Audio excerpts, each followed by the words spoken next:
We will go to the good gentleman from North Carolina, Congressman Knott. Thank you. May I have a moment, Congressman? Yes, ma'am. Thank you. Here we go. Here's the photograph. This is why he wanted to repeat everything that had been said previously on Epstein. This is his state, New York. You probably don't even know who this is. Wahid Mohammed from Afghanistan. Yes, because I'm no longer a prosecutor. Convicted of assault. Wow, he represents New York. Wow, yet he doesn't care about the illegal aliens convicted of crimes. Assault and homicide. No longer a prosecutor, so he doesn't care about his constituents. Here we go. Arson, El Salvador, Miguel Palacios. Fermin Flores Ramales, Mexico, rape. Let's talk about the 70% of immigrants who are detained without a criminal conviction or arrest. Stop the clock. Stop the clock. Time belongs to Congressman Knott. Thank you, Mr. Chair. Madam Attorney General, I want to be sure that the American people understand exactly what we're referring to when we talk about sanctuary policies. They are often framed in sort of innocuous terms like, we refuse to take part in immigration law. And when you add up all of the population represented by these cowardly politicians in sanctuary jurisdictions, whether it's a county, city, or state, sanctuary jurisdictions account for roughly 40% of the United States. Now, in reality, it's much more than just a passive exercise. Is that not correct? Yes. It's unbelievably active. And in terms of breaking down these terms, I want to break it down in as clearly a term as I can. What is a federal detainer for the American people? Please describe it.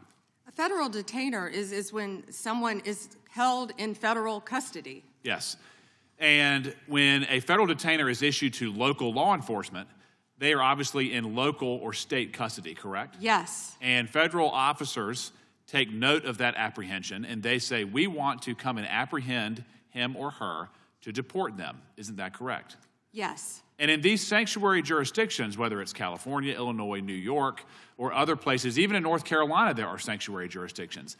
That federal detainer often prompts not any cooperation, not any assistance, but a release onto the streets. Isn't that correct? Yeah, and Congressman, a federal detainer is federal law. Yes. That people must abide by, yet these jurisdictions, many of these jurisdictions are not abiding by that. And we hear a lot of talk from the other side about victims of violent crimes, sex crimes, murders, whatever it may be.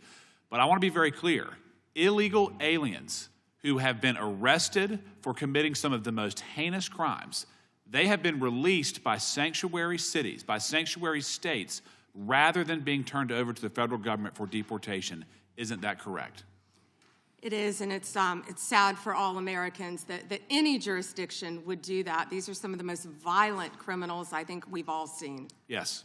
And despite their best efforts to obstruct you and the president in making us all safer, I just want to go through a quick list again of the accomplishments that you have been in part responsible for achieving. True or false, the country now has the lowest murder rate in 125 years. Yes.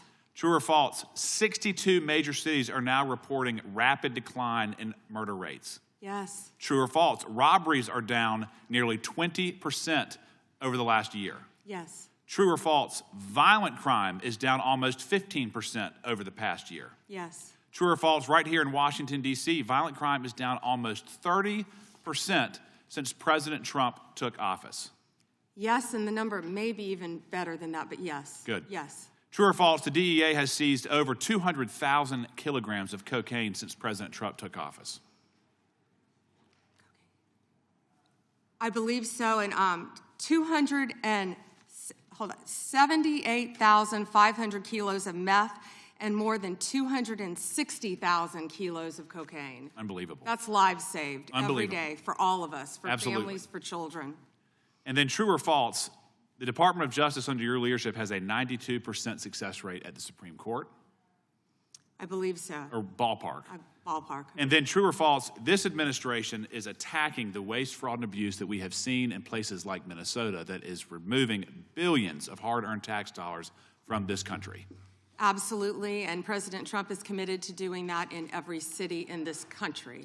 And Madam Attorney General, just to be very brief here, I want to be sure that you know that many on this committee made very serious efforts to try to amend the Epstein petition to give you the resources and the time to protect victims, to go through and to have the necessary runway to thoroughly go through that file.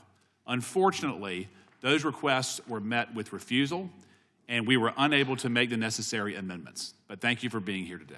Thank you. Support journalism you trust. Support PBS News. Donate now, or even better, start a monthly contribution today.